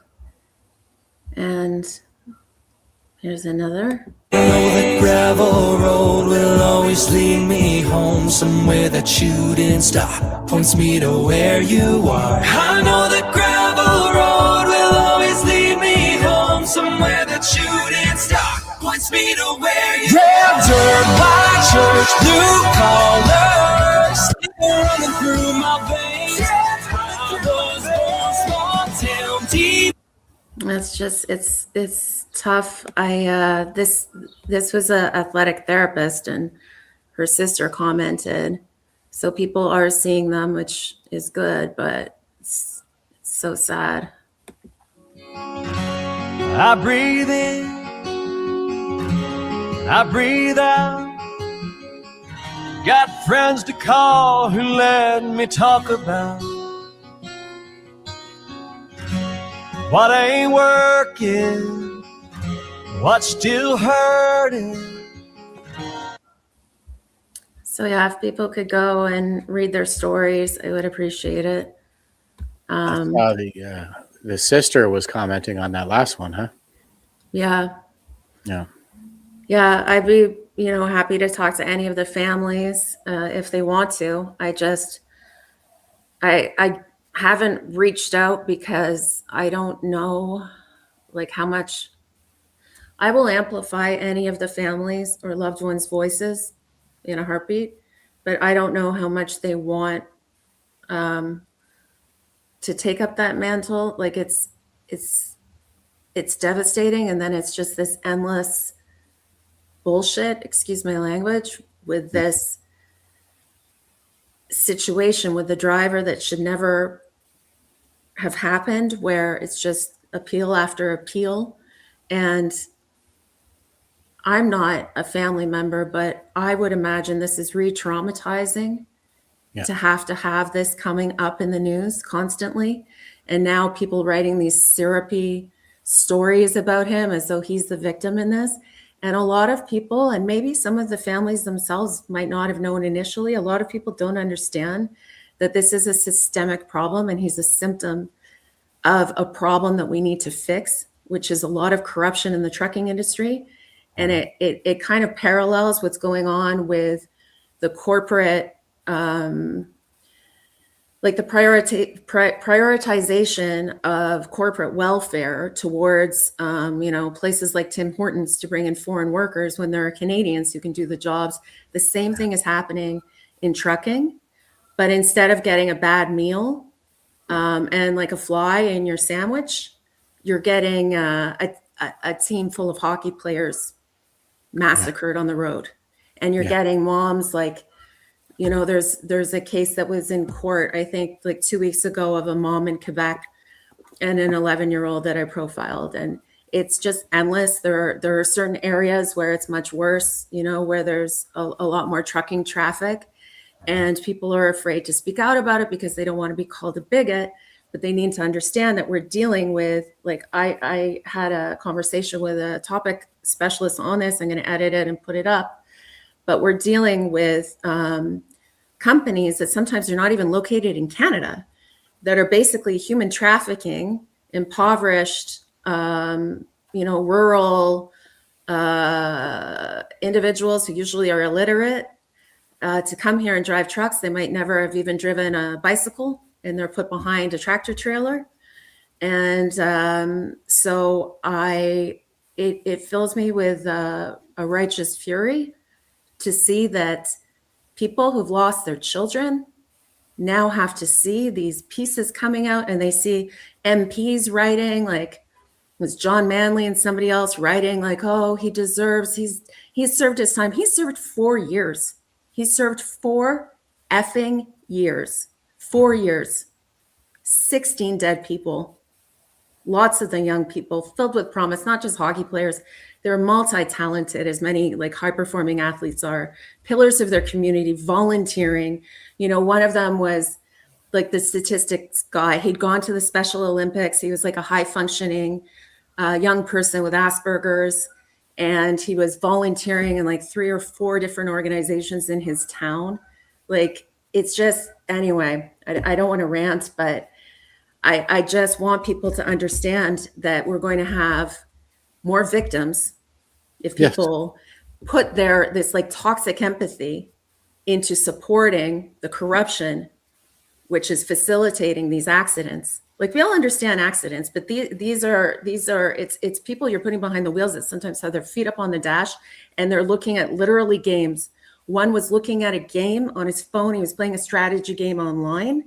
He didn't even hit the brakes before he killed a mom and her 11-year-old. He wasn't even aware there were all these signs saying construction was coming up. They didn't stand a chance. Wow. Yeah. And, I think it's more than just, you talk about how you need to be unafraid of being called names. That's true. But I also fire back quite a bit. I mean, you follow me on X, so you know what I mean.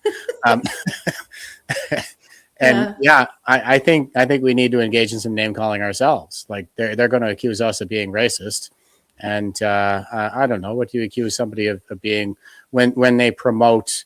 I'd be like, yeah, you love dead kids or something like that. Carnage promoters. They're carnage, and they're not. The thing is, like, in supporting that, they're also supporting the human trafficking of uneducated rural people who sometimes are paying like $30,000 and they're being sold a lie that they're going to come and it's going to be like the US and they're going to have 3 cars and it's easy to drive a truck. And then these people are driving through the freaking Rockies. They don't even know how to put chains on. They've never seen snow in their lives. They've never even driven a stick shift. Wow. Like there's no training that's going to compensate for that. They oftentimes have 2 logbooks because they'll just lie. And they're working for Indian-run companies that have dispatchers in India. They're dispatching people from another continent. Like the whole thing, I have a hard time speaking about it calmly because it's so mind-boggling and outrageous. And there's nobody standing up in Parliament just all day long, just trying to hammer this point down. And they won't explain to people what's going on. There was one MPP, I think, who spoke out and then people called him racist and then he fled like a coward.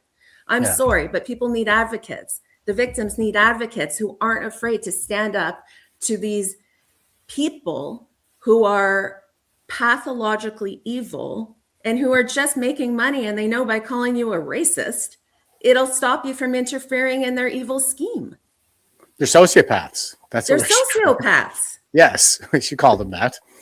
And people call me transphobic, and I call them child butchers. I'm just like, yeah, you're pro child butchery. You're a child protector. Yeah. And it's just, I think similar language could be adopted here. You're pro slavery. This is we've already been called out. Servitude. You're pro indentured servitude. Well, you're pro child massacre on the road.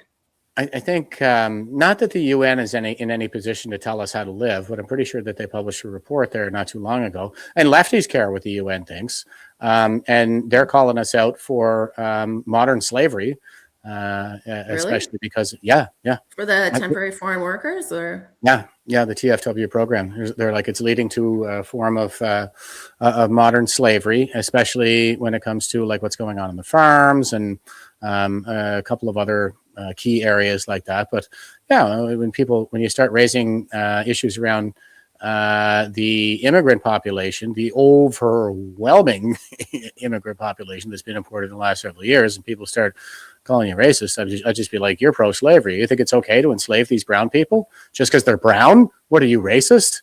Just take their own tactics and throw them back at them. I'll plug my May Day event one more time because we have a very, you know what our strength is with May Day? It's diversity.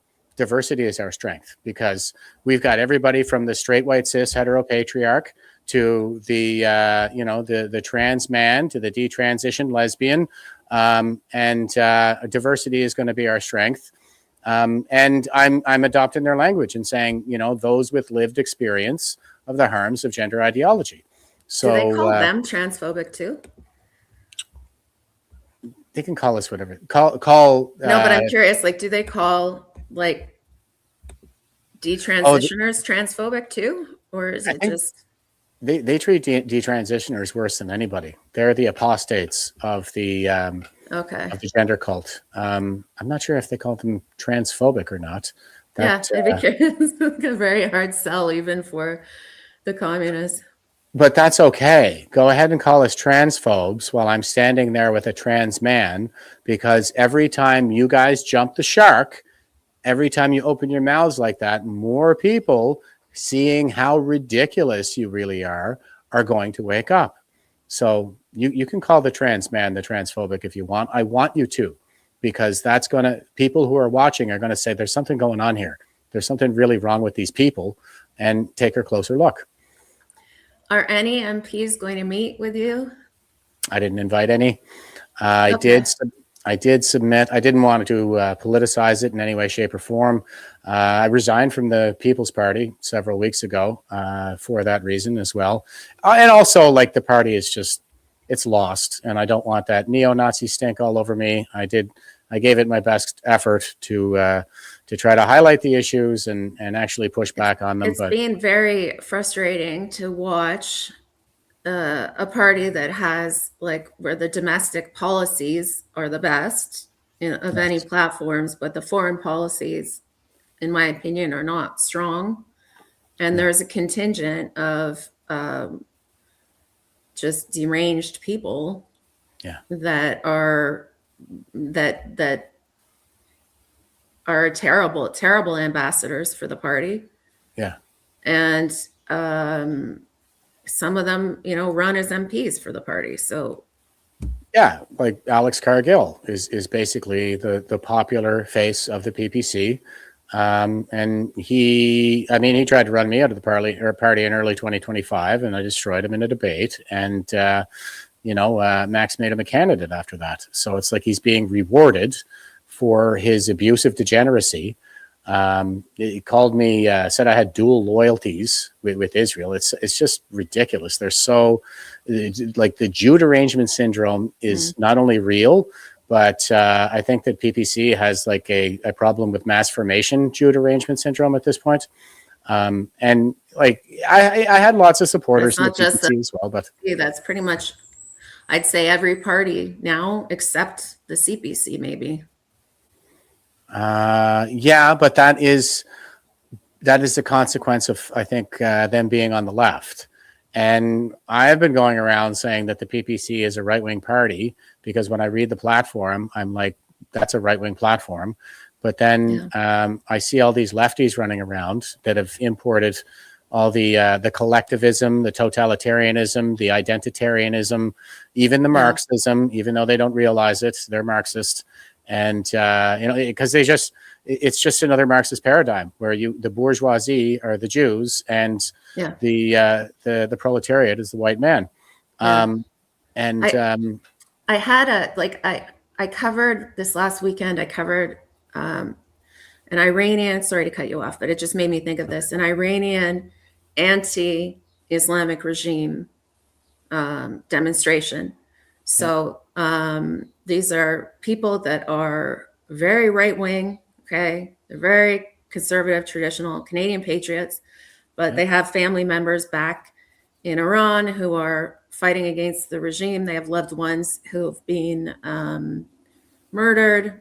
Some of the women that have been murdered by the regime get basically sexually tortured to death. Yep. It's terrible. And so they have been having a demonstration, and they asked me if I would go to cover it. And so I did. I'll put up a video when I can, as soon as I can. And there were people that were complaining, they should all go back to Iran, this and that on the post. And I said, you don't understand, like, these people are pro-Canada. Yeah. They're anti-Islamic regime. They are the first people to go out in the streets and counter, literally the first people I've seen before Quebecers was an Iranian activist who went out to counter the pro-Hamas people when she saw what was happening. Okay. They are fierce traditionalists, like they're perfect to ally yourself with. And people were, they should all go back, this and that. Like, they don't understand that throughout the world, there's various forms of tyranny. And when we had the Freedom Convoy, I couldn't understand why people weren't standing up for us. And then I saw, Christine Anderson gave a speech. There were different European parliamentarians who gave speeches. I thought, thank goodness, this is getting bigger than us. They're shining a light on us. They're helping us, right? Yeah. Mm-hmm. And Trump came out and supported the truckers as well, and various different politicians and activists, and I don't understand how people don't get at this point that the tyranny is not just limited to Canada, and it needs to be like, I care predominantly about Canadian issues. I live here. Yeah. But I'm able to also care about tyranny in other countries at the same time. It doesn't mean that I necessarily want Canadian resources devoted to that, but I believe in Western civilization. Right? Like that's what I believe is being taken from me, our Canadian flavor, our version of Western civilization, and all these attacks, all these topics we talked about today. It's all the same thing. It's all an attack on Western civilization. And when you have people who are in Canada who want Western civilization as well, why are you spitting on them and alienating them? I don't get it. Like, even if you like strategically, it makes no sense. Well, they make no sense. They don't get it, because free people can either stand together or fall to tyranny. Yes.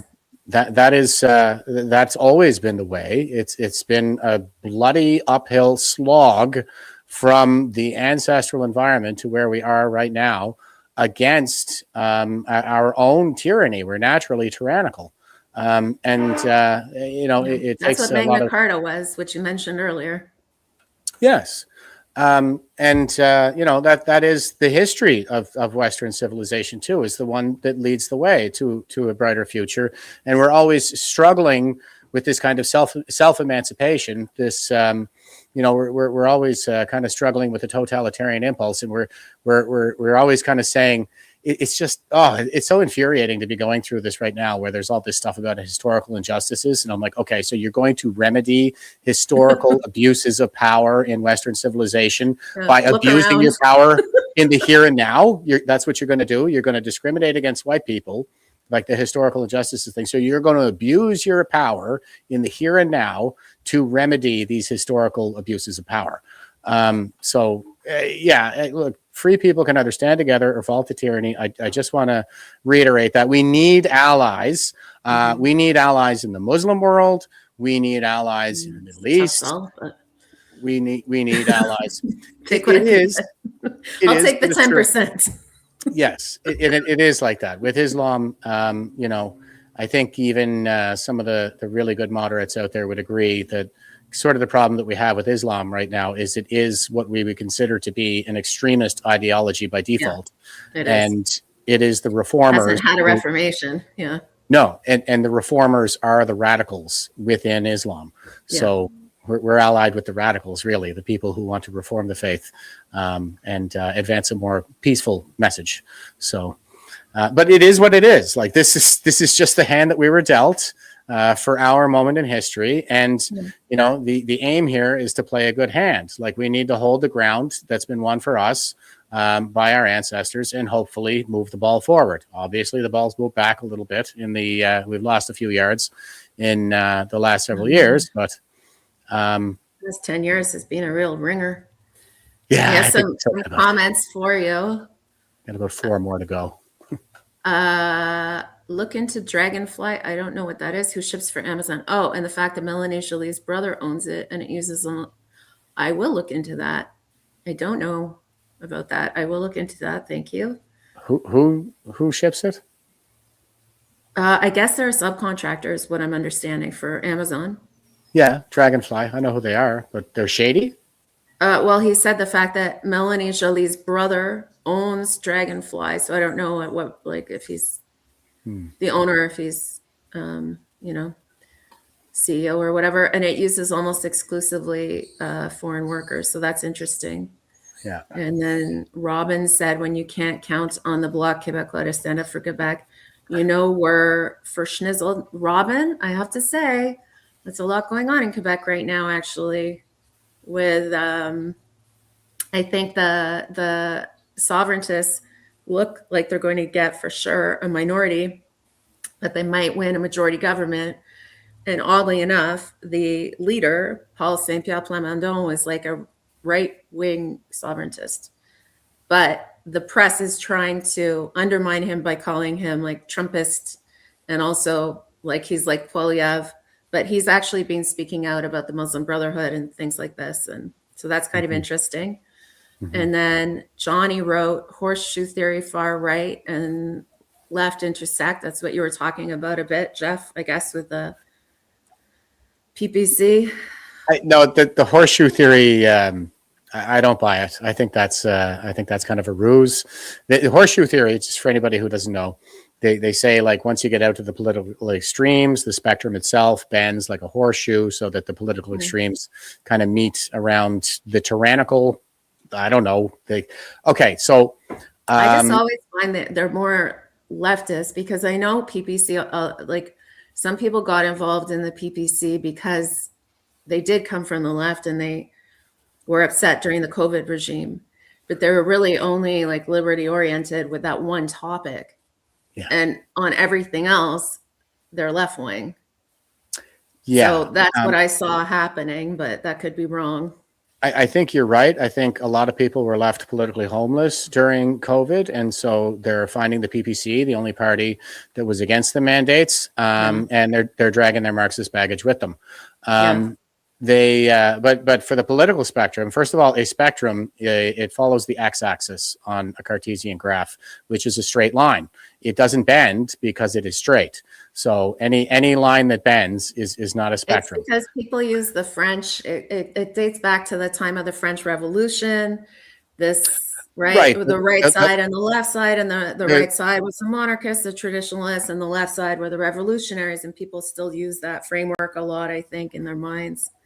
But I don't find it useful myself because I don't know how it was that the National Socialists ended up being classified as right of center when they're everything about them, aside from nationalism, every other aspect of them, the collectivism, everything is left when you look at it definitionally. So it's always frustrated me. I made this argument even in school, in poli sci studies.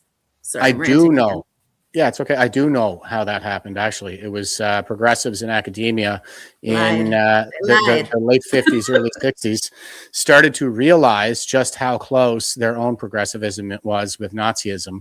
And so they flipped the paradigm and started saying that they were right-wing. The Nazis actually relied on Jim Crow segregationist South policies to form the basis that eventually led to form the basis of their policies that eventually led to the final solution. And it was they thought that the lefties in the United States were too extreme for them because they had the one drop of blood rule, which is if you had a drop of black blood in you, that meant that you were black. But in Nazi Germany, they said, well, if you have three grandparents who were Jewish, then you're Jewish. So they weren't even as extreme as American progressives. And this is all documented. They kept meeting minutes and stuff like that. Dinesh D'Souza wrote a great book called The Big Lie, where he debunks a lot of this stuff. He goes right through all the meeting minutes and everything to show that they are progressives, they are left wing, and it's like you said, they're collectivists, they're identitarian, they're totalitarian, and fundamentally Marxist as well. They would. I think I read something once where Hitler actually referred to himself as the executor of the executor of Marxism. It's just that he stripped all the Talmudic Judaism out of it and implemented its purest form. So they're absolutely on the left. Yes, Nazis are left wing. An atheist just saying, I know you're one, but yeah, I am. Got to watch out for the atheist vegetarians. We got to teach philosophy in schools. You can have one or both. If not, I'm watching you. You're not a vegetarian, are you? Oh God, no! I'm a meatitarian. No. Okay. Melissa McKee, I have to. We have a hard set time in like 3 minutes, but I try to get through the comments. Melissa McKee wrote, "Islam is not a religion; it's a jihadist death cult." I am inclined to say that Islam is an ideology, and some of the practitioners are religious. But at its basis, I think it's an overarching, it's far more legalistic than any other faith. Political. Yeah. But I do know, I do have friends who are very liberty minded, just not many, but who are Muslims, and they understand that, you have to be anti-mullah, and you also have to be anti, Muslim socialists. Those are kind of the two camps right now in the Middle East, and so it's tough. It flips between one or the other. The Islamic nationalists with the Ummas or the mullahs, and like in Syria, they traded one set of bad people with another set of bad people, and it's hard. It's tough. And there's a dude you should look up called Hajj Amin al-Husseini, who is the Grand Mufti in Jerusalem in the lead up during the Second World War, probably first suggested. Yeah, he's a Nazi. Yeah. And that is where Islam and Nazism actually intersect. And he had a lot to do with they trained people and sent them to fight for the Nazis, like through what country? I don't know, through the Ottoman Empire, right? Or yeah, it was Ottoman would have collapsed. First World War, but whatever was left in the wake. I don't think it was Turks who went, but it was. They trained a contingent of Muslim Nazis to go and support the Nazi war effort. They absolutely did. Yeah. And the Jews fought on the side of the Allies, and then they all went back and lived in the same region together. So I think that goes a long way to explaining what it is that we see in the Middle East right now. Although that has been going on since the lifetime of Muhammad. He did 1,400 years of conquest. Yeah, going all the way up to Tours in France and the gates of Vienna and throughout the Iberian Peninsula, all the way over into Asia. Egypt used to be Christian, all across North Africa. Now it's into sub-Saharan Africa. So maybe Jews are not the problem. Just throwing that out there. Islam has bloody borders. I'm not the first one to say it. And it was Christopher Hitchens who I think speculated that the Battle of Vienna, where they finally stopped the Muslim advance into West Europe, that it ended on 9/11. And you know what else happened on 9/11, right? Benghazi. Sorry? Benghazi. I don't know what you mean. Benghazi, the terrorist attack that left, I think it was 13 Marines dead. They took over the American embassy in Benghazi, and Hillary Clinton was asleep at the switch the whole time. Yeah. They played it off as a protest. They tried to say that it was a protest when it was absolutely a terrorist attack. It was an act of jihad. Oh yeah, it was a terrorist attack. But I'm not sure of the relation with 9/11. We have one more minute. It took place on 9/11. Benghazi. Oh, it happened on 9/11? Yeah. I don't know why I'd forgotten that. Yeah. Or on what year was it though? Like 4 years later, 5 years later? The Benghazi, it was somewhere around. Lost all sense of time. She was Secretary of State, so it would have been like pre-2014. Yeah. Around there. Yeah. Yeah, there's always the dates. Anyway, I have to run. Melissa, I'm not ignoring you, but I have a hard deadline. So I'll look at the comments after because they'll stay up. But thank you for joining me. Let's throw this up one more time so people will go to support you. So just one last plug. Yes, please. So Mayday, Mayday, Mayday, Kids in Crisis. We're going to Ottawa 5 May 2026 to end childhood transition in Canada. We have a 10:30 press conference, 1 p.m. rally on the Hill, 6 p.m. Town hall with a panel of speakers comprised of experts and those with lived experience of the harms of gender ideology. That's going down at Bikers Church in Vanier. We're announcing the venue right now, which we have kept secret up to this point. But we have a really great lineup of speakers. Scott Nugent, Mia Hughes, yours truly, Barry Neufeld, Kelly Lynn Pyrie, the Faith Grolu, and Chris Fleury, who's representing Cosbar, and Ann Gillies, Dr. Ann Gillies, author of The Ultimate Deception. So we'll be there. Sorry. Guys, one last question. Are you streaming it too? Can people buy e-tickets or no? We didn't set up any e-tickets. People were asking about the streaming, and really we just we decided that, you know, if we live stream for free, that wouldn't be fair to the people buying tickets. But we do have their charge, but I guess it's complicated. I don't know about that. it might have been a little too complicated for our tiny volunteer team with everything we've accomplished so far. But Yeah. we have Rare Foundation coming in to make a documentary of Oh, the day. that's So, true. Sorry, you mentioned that already. Okay. yeah. So that'll be released at a later date. I hope your event goes really well. I would be there if I could be there, and keep fighting the good fight. Jeff, you're one of the people that takes on more. You take on a lot more than what one person usually takes on, and so I really appreciate that. Yeah, my pleasure. And I think I'll take a nice summer break after this. Yeah. Okay, that's good. Probably. Yeah. I mean, I'll believe it when I see it, but Fair enough. and Okay. everybody follow Jeff if you don't already, and share, and yeah, let's get the message out. It is next Monday, Next Tuesday. next Tuesday. Okay, so you'll let me know how it goes. All right. Sounds great. Okay. Bye, Jeff. Thank you, Natasha. Sorry, people.